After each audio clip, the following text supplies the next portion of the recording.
My name is Neal Rock. I'm an artist originally from Wales in the UK. Moved to America in 2007 after having went to art school in London for the last, 10 years before that.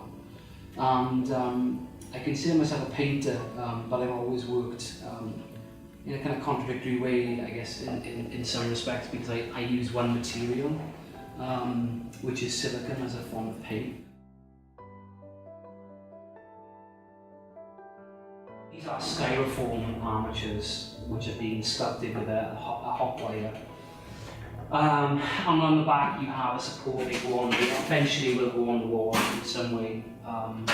So this piece, which is finished, started life in a very similar way. And then I use glass beds.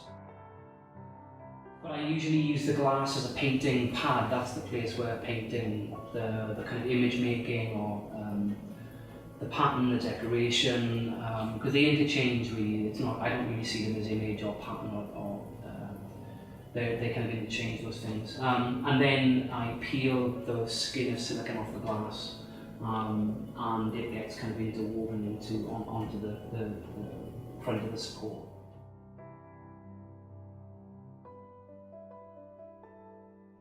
I think the students and faculty at the University of Iowa have been fantastic.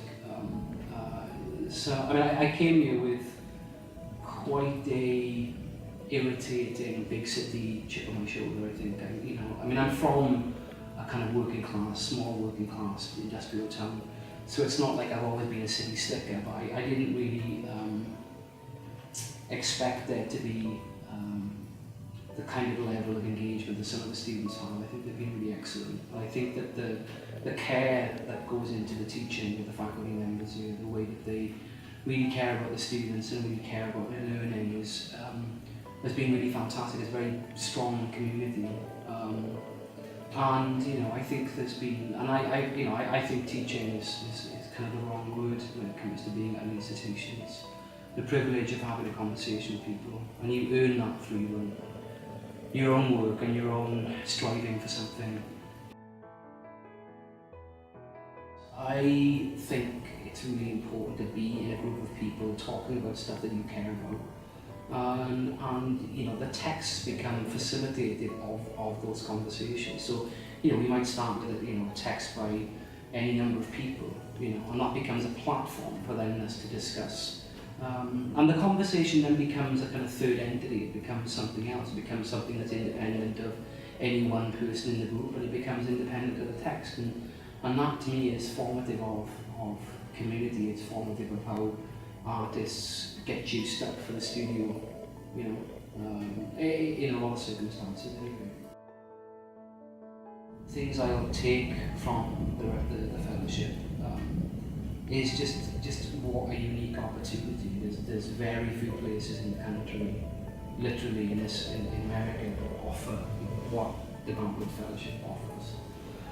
And I think once you've been, I'm not ancient, but I've been around a little bit enough to, and I've worked. I've never lived off my work financially for any extended period. At times I've always been a teacher or a bartender on top of being an artist. And there's nothing like working 8, 9, 10-hour shifts in a bar 4 or 5 nights a week to make you appreciate how important time and space and money is in developing creative talent, developing, well, I say creative, I don't even believe in doing this, developing the space where people can grow into the things where they can understand what makes them a tick in the world, or what makes them excited.